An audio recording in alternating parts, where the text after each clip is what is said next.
नमस्कार। डीएलएड द्वितीय वर्ष विषय हमारा हिंदी भाषा शिक्षण और प्रवीणता, जिसके अंतर्गत की हम लोग बात कर रहे थे जटिलता के स्तरों की। शब्द वाक्य की जटिलता इससे पिछले वीडियो में हमने देखी थी। आज हम लोग शब्द शक्ति, शब्दों की जो शक्ति है, शब्दों की शक्ति की हम बात करें तो एक तो सीधे सीधे अर्थ में होती है जिसे हम अभिधा शब्द शक्ति कहते हैं। दूसरी होती है लक्षणा, लक्षणों के आधार पर ज्ञात किया जाता है कि ये बात कही गई है। तीसरा है व्यंजना, जिसके अंतर्गत की शब्द का अर्थ वो तीसरा ही निकलता है, वो व्यंजना शब्द शक्ति होती है। तो जब जो भाषा है, जो पाठ्य वस्तु है, उसके अंतर्गत इन शब्द शक्तियों के स्तर की जटिलता किस प्रकार की हो सकती है, एक शिक्षक को ज्ञात होना बहुत ही आवश्यक है। तो आइए हम लोग जानते हैं कि इसकी जो जटिलता किस प्रकार की होती है। किसी पाठ्य वस्तु में, किसी पाठ्य वस्तु में अर्थ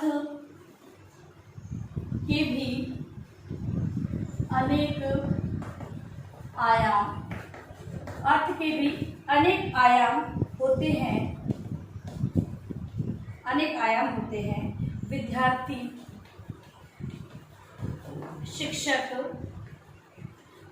शिक्षक उन आयामों को जानकर अर्थ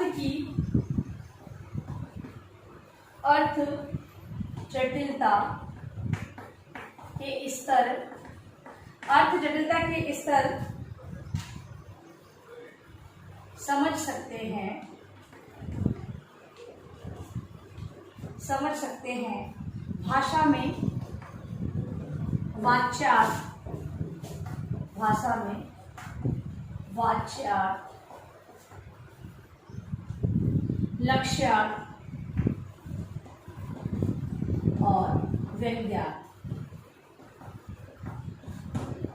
व्यंग्यार्थ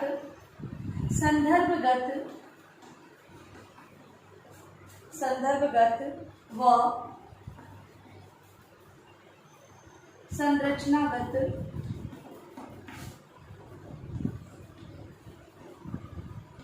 शब्दगत व संरचनागत अर्थ समावेश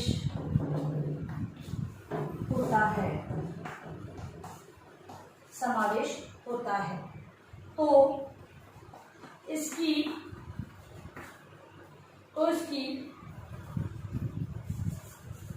होता है जहां तक शब्दार्थ का प्रश्न है, तो इसकी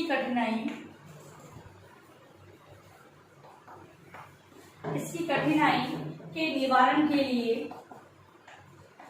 शब्दकोश का प्रयोग किया जा सकता है। अगर शब्दों में कोई जटिलता आती है तो हम लोग डिक्शनरी खोलेंगे और उसका अर्थ ज्ञात कर लेंगे, लेकिन यहाँ पर जो शब्दों के अर्थ ही अलग बता रहा है, तो उसके लिए क्या किया जाना चाहिए, लक्ष्यार्थ तथा व्यंग्यार्थ। क्योंकि जो वाच्यार्थ है, जिसके अंदर सीधा सीधा अर्थ बताया है, तो वो कोई जटिल होगा नहीं, लेकिन जो लक्ष्यार्थ और व्यंग्यार्थ दिया गया है, लक्ष्यार्थ और व्यंग्यार्थ को समझने के लिए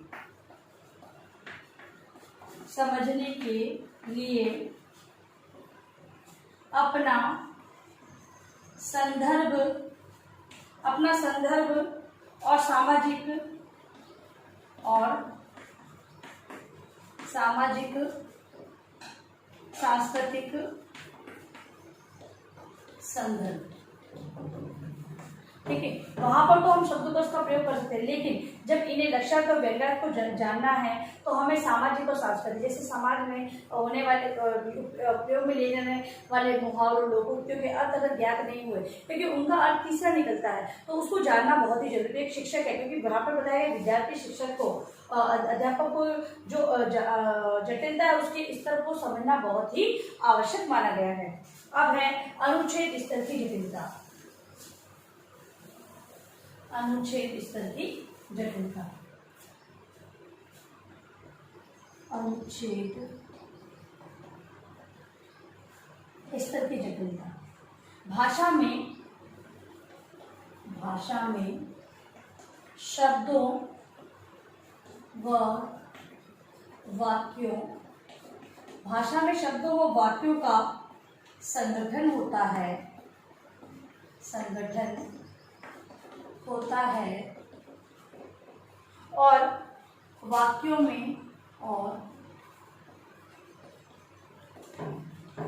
वाक्य भाषा की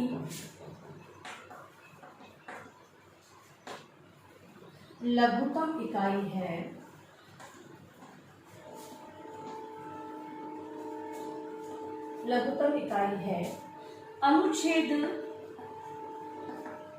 अनुच्छेद वाक्यों से ही बनता है।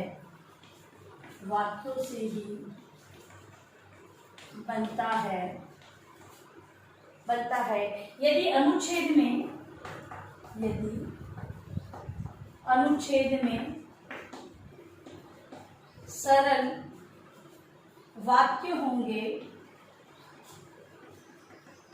तो अनुच्छेद सरल कहलाएगा। अनुच्छेद सरल कहलाएगा और वाक्य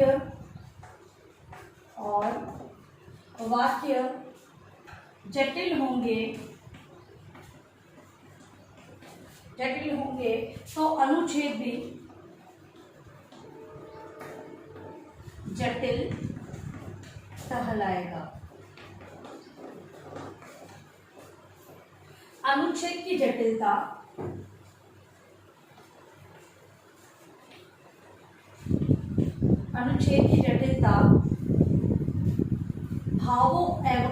भावों या विचारों की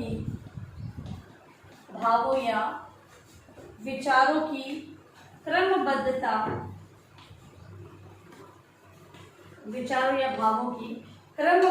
और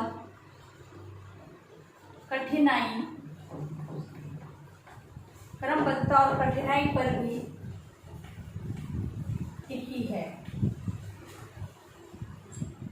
क्रमबद्धता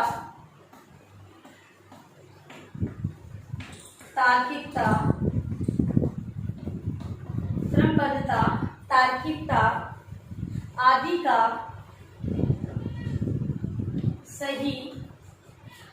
का सही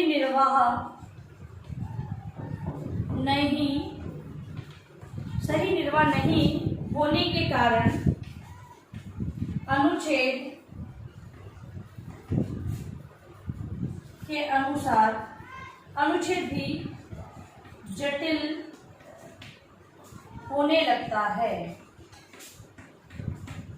मतलब कि यहाँ पर ये कहा गया है कि जहाँ पर वाक्यों के अंतर्गत जो सरल अनुच्छेद दिए गए हैं तो वो वहाँ पर वाक्य सरल कहलाएगा, मतलब अनुच्छेद जटिल नहीं होगा। लेकिन जहाँ पर वाक्यों के अंदर जटिलता को अपनाया गया है तो वहाँ पर जटिलता होगी, क्योंकि लघुतम छोटे वाक्यों से ही पूरी जो पैराग्राफ की रचना की जाती है। तो लघुतम इकाई के अगर वही कठिन होगी तो पूरा पैराग्राफ वो भी कठिन लगेगा, अनुच्छेद भी कठिन लगेगा। सहजता, क्रमबद्धता, तार्किकता आदि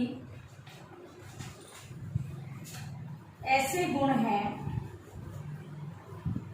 जो विषय वस्तु के अनुसार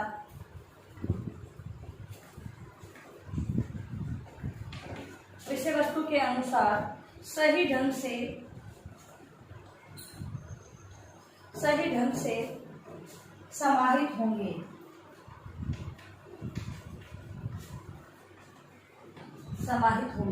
यदि अनुच्छेद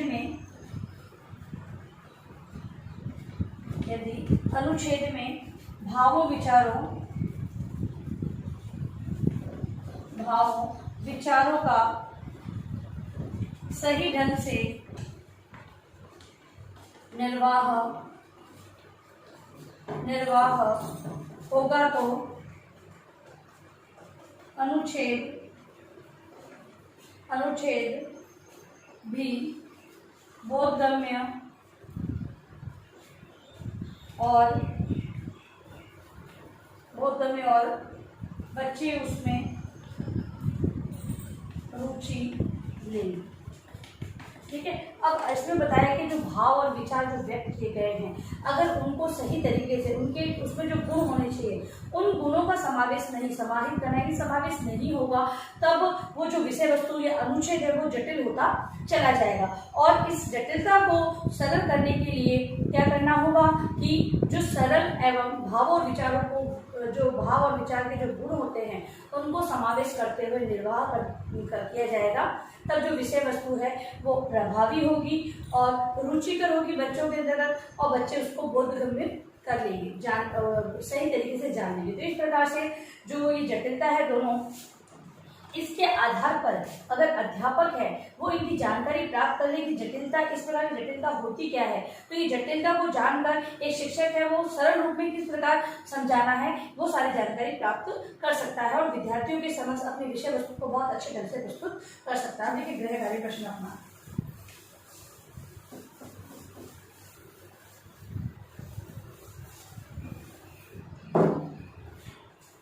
गृह कार्य प्रश्न देखो, शब्द शक्ति तथा अनुच्छेद स्तरीय जटिलता को स्पष्ट करें। जो दो जटिलताएं आज हम लोगों ने पढ़ी है उसी को होमवर्क के रूप में अपने गृह कार्य जो उत्तर पुस्तिका उसमें लिखकर लाएंगे। और अंत में इस महामारी के दौर में कम से कम आवश्यक कार्य होने पर आप लोग बाहर निकले, बाहर जाते 3 बातों का विशेष ध्यान रखना होगा। मास्क लगाना है, सोशल डिस्टेंस करना है और हाथों को बार बार सैनिटाइज करते रहना है। सुरक्षित रहे, सभी का ध्यान रखें। धन्यवाद।